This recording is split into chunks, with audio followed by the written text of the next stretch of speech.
반갑습니다. 날개달기 중1 1학기 통합 국어 과정에 오신 여러분들 환영합니다. 이번 시간에는요, 우리가 앞강에서 배웠던 요약하며 읽기 이론을 실전 작품에 우리가 한번 적용해 볼 수 있는 시간 갖도록 하겠습니다. 이론만 들어가지고서는 좀 정확히 적용이 안 되니까 실전 작품을 좀 설명문 한 편을 가지고 함께 분석해 보고 또 요약을 어떻게 하는지, 우리가 요약의 그 방법에는 선택, 삭제, 일반화, 재구성의 방법이 있다는 문단 요약 방법을 공부해 봤는데요. 그 부분도 한번 직접 이 설명문의 글에 적용을 해 볼 겁니다. 자, 오늘 이제 공부하게 될 글은요. 자, 이광표님의 그 조상의 슬기가 낳은 석빙고의 비밀이라는 설명문 한 편을 한번 요약해보는 시간 갖도록 하겠습니다. 오, 선생님 안녕하세요. 그래, 궁금해왔구나. 오늘 안 그래도 실전 작품으로 설명문 한 편을 요약한다고 그래서 저도 기대를 하고 왔어요. 그렇구나.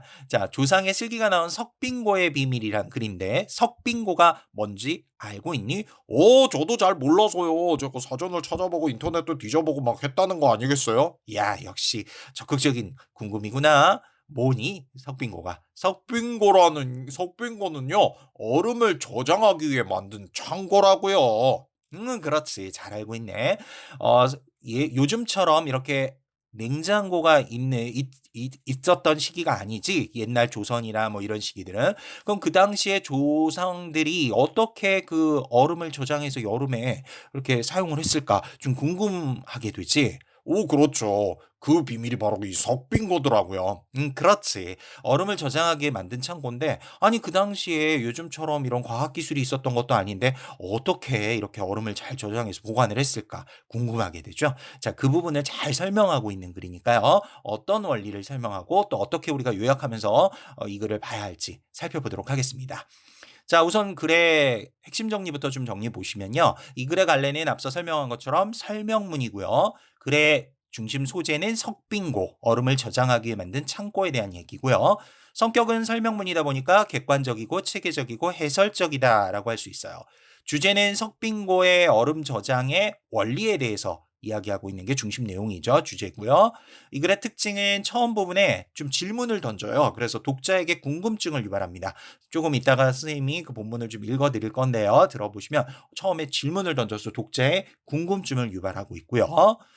두 번째로는 석빙고 얼음 저장 과정에 담긴 과학적 원리들을 아주 구체적으로 설명하고 있다는 거죠. 그래서 석빙고의 또 얼음 저장 과정에 담긴 그 과학적 원리를 두 단계로 나누어 설명하고 있습니다. 자, 그러면 이제 여러분들 본격적으로 좀 이게 듣는 오디오 강의다 보니까요. 아마 이제 교환 없이 귀로 듣는 부분이기 때문에 여러분들 귀를 쫑긋 세워주시고 본문 듣고 저와 함께 요약하기 실전 한번 공부해 보도록 하겠습니다. 자, 우선 글은 설명문이다 보니까 처음, 중간, 끝으로 구분이 됩니다. 처음 부분에서는요. 앞서서 글의 특징 설명할 때 얘기했지만 질문을 던짐으로 독자의 궁금증을 유발한다라고 했는데요. 자, 한번 읽어드릴 테니까 처음 부분 잘 들어보시기 바라겠습니다. 저도 귀를 쫑긋 세우고 들을게요. 그래. 자, 처음 부분입니다. 여름이 되면 냉장고에 있는 얼음에 자꾸 손이 가기 마련이다. 지금은 집집마다 냉장고가 있어서 손쉽게 얼음을 구할 수 있다. 그런데 옛 사람들도 더운 여름에 얼음을 사용했다고 한다. 냉장고가 없었는데 어떻게 얼음을 구했을까? 냉장고가 없었던 옛날, 우리 조상들은 겨울에 채취한 얼음을 석빙고에 저장했다가 여름에 사용했다. 겨울철에 석빙고에 저장한 얼음을 어떻게 한여름까지 보관할 수 있었는지 그 비밀을 알아보자. 여기까지가 글의 처음 부분이에요. 자, 궁금히 잘 들었니? 네. 무슨 내용이지? 한번 요약해 볼 수 있니? 뭐 한마디로 그거잖아요. 냉장고도 없었던 조상들이 어떻게 석빙고에 저장을 했는데 그걸 여름까지 보관했는지 그게 궁금하다는 거잖아요. 그래, 아주 잘 요약했네. 그러니까 한마디로 이 처음 부분은 선택과 재구성, 삭제, 일반화 중에 선택의 방법을 통해서 글의 마지막 그 문단, 처음 문단의 마지막 부분, 겨울철에 석빙고가 저장한 얼음을 어떻게 한여름까지 보관할 수 있었는지 그 비밀을 알아보자. 이 부분이 중심 내용이 되는 거지. 그래서 요약을 한다면 바로 선택의 방법을 통해서 그 마지막 문장을 잡아내면 되는 거지. 그래서 글 속에 중심 내용이 분명하게 드러난 문장을 선택하는 것이 선택이었는데 바로 이 부분이지. 겨울철에 석빙고에 저장한 얼음을 어떻게 한 여름까지 보관할 수 있었는지 그 비밀을 알아보자 라고 했어요. 그러면서 글의 처음 부분에선 냉장고가 없었는데 어떻게 얼음을 구했을까 이렇게 질문을 통해서 독자의 궁금증도 유발하죠. 맞아, 어떻게 궁금했을까라고 하는 건데요. 자, 이제 중간 부분으로 들어가 보겠습니다. 중간 부분에서는요, 이제 본격적으로 석빙고가 어떻게 얼음을 저장을 하는지 그 원리를 설명하는데요. 두 가지 정도로 나눠서 얘기하는데요. 중간 첫 번째 문단 보겠습니다. 석빙고의 얼음 저장 과정은 냉각과 저온 유지의 두 단계로 나뉜다. 얼음을 넣기 전 내부를 냉각하는 것이 첫 번째 단계이고 얼음을 넣은 뒤 7에서 8개월 동안 내부 온도를 낮게 유지하는 것이 두 번째이다. 두 단계 중 어느 하나라도 잘못되면 더운 여름철 차가운 얼음을 맛볼 수 없다라고 했습니다. 자, 여기까지가 중간 첫 번째 문단인데요. 석빙고의 얼음 저장 과정에 대해서 얘기했지? 궁금하. 뭐에 대해서 얘기한 건지 제가 말해도 되겠나요? 그래. 석빙고의 얼음 저장 과정은 냉각과 저온의 유지의 두 단계로 나뉜다. 이 중간 첫 번째 문단의 첫 문장이었어요. 이거 선택의 방법으로 요약할 수 있지 않을까요? 아, 그렇지. 아주 정확해. 그래서 중간 첫 번째 단계에서는 첫 번째 문장의 중심 내용 문장이라고 할 수 있는데 석빙고의 얼음 저장 과정은 냉각과 저온 유지의 두 단계로 나뉜다. 이 부분이죠. 자, 그럼 중간 두 번째 문단 들어가 볼게요. 첫 번째 단계는 겨울에 석빙고의 내부를 냉각하는 것이다. 석빙고 내부를 차게 만드는 것은 얼음을 저장하는 데 가장 기본적인 작업이라고 할 수 있다. 전문가들이 측정한 바에 따르면 석빙고의 겨울철 내부 온도는 평균 3.9도라고 한다. 일반적으로 건물 지하실 내부 평균 온도가 영상 13도 안팎이라는 것을 생각하면 석빙고 내부가 얼마나 차가운지 쉽게 알 수 있다라고 했습니다. 자, 여기까지가 중간 두 번째 문단인데요. 이 중간 두 번째 문단에서도 첫 번째 문장이 요약하기의 방법에서 선택의 방법으로 문장을 그 중심 내용이 분명하게 드러난 문장을 선택해 볼 수 있겠죠. 바로 무엇이냐? 첫 번째 단계는 겨울에 석빙고의 내부를 냉각하는 것이다. 겨울 추운 계절에 석빙고 내부를 충분히 냉각시켜 놓는다는 것이죠. 자, 그럼 이제 중간 세 번째 문단 넘어가 보겠습니다. 겨울이라 해도 건물 내부를 냉각하는 것이 쉽지는 않다. 그런데 우리 조상들이 어떻게 석빙고 내부를 잘 냉각할 수 있었을까?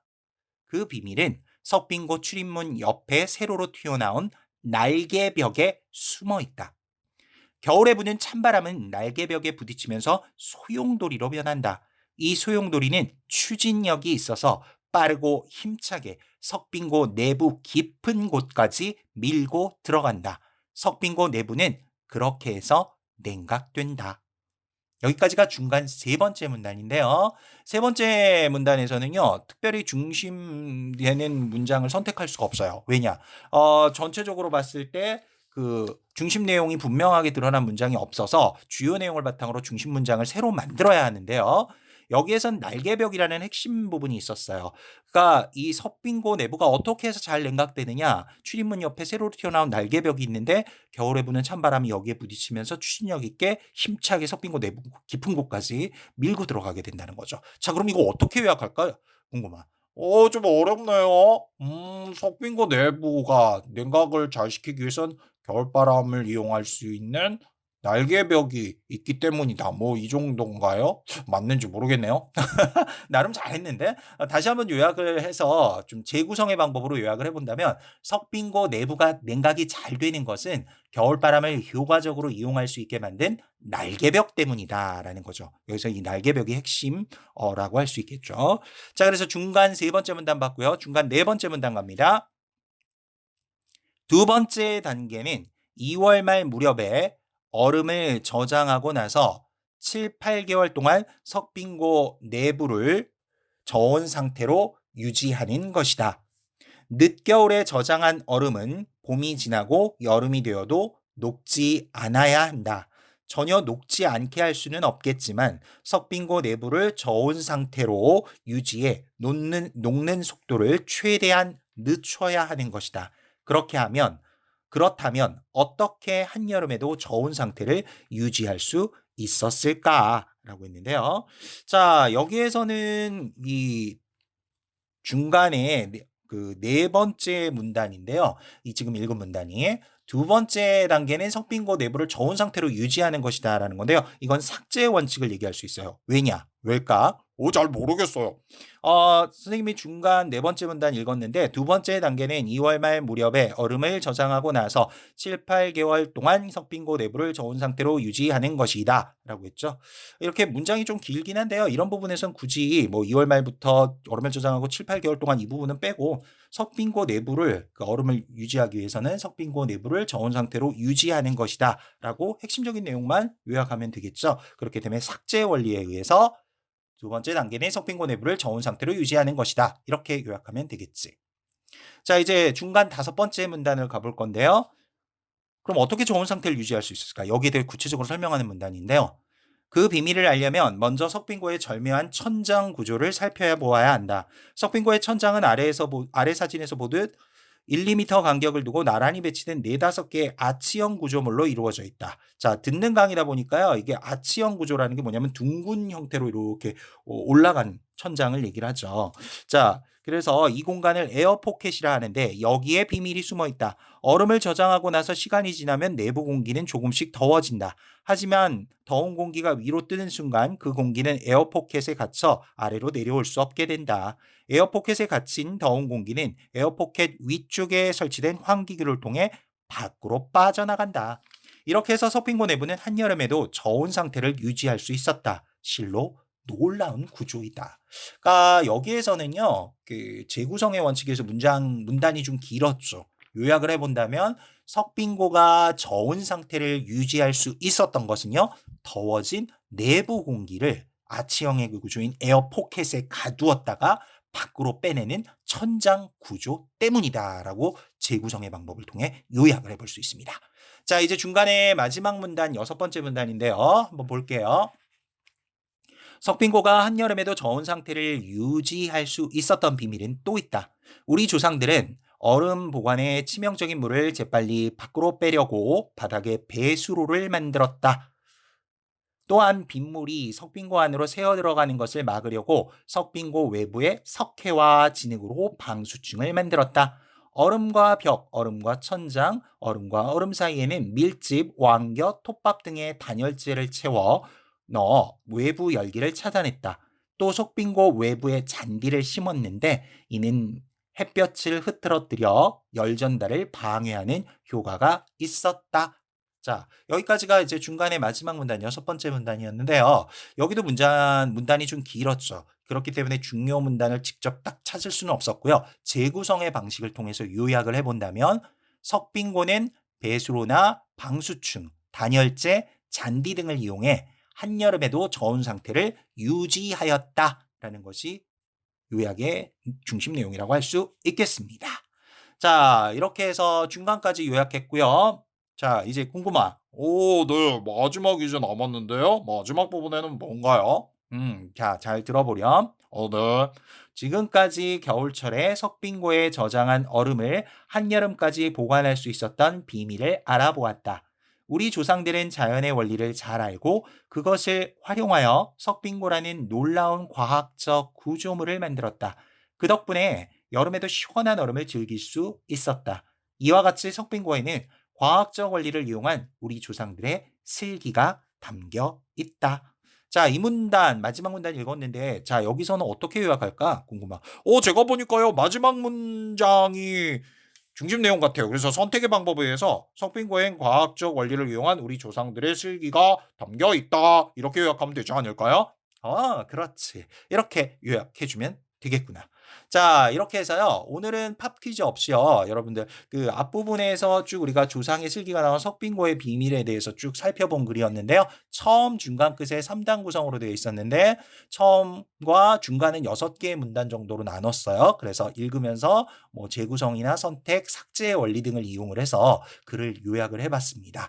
자, 여러분들 좀 글 다시 한번 잘 들어보시고요. 오디오 강의다 보니까 여러 번 반복할 수 있다는 장점이 있지 않습니까? 짜투리 시간들을 활용을 해서 여러분들 자주 좀 반복해서 듣는다면 확실하게 다시 이해하실 수 있고요. 실전 적용에도 좀 더 큰 도움이 되지 않을까 싶습니다. 조금은 선생님 어렵긴 했지만요. 그래도 좀 보람된 것 같아요. 그래, 공부는 열심히 하다 보면 그 분명 거기에 따른 좋은 결과가 나타나게 될 거야. 네. 자, 우리 친구들, 우리 학생들도 열심히 공부하셔서요. 또 좋은 성과 거둬낼 수 있기를 바라면서요. 저는 또 다음 강에서 뵙겠습니다. 수고하셨습니다. 여러분 안녕.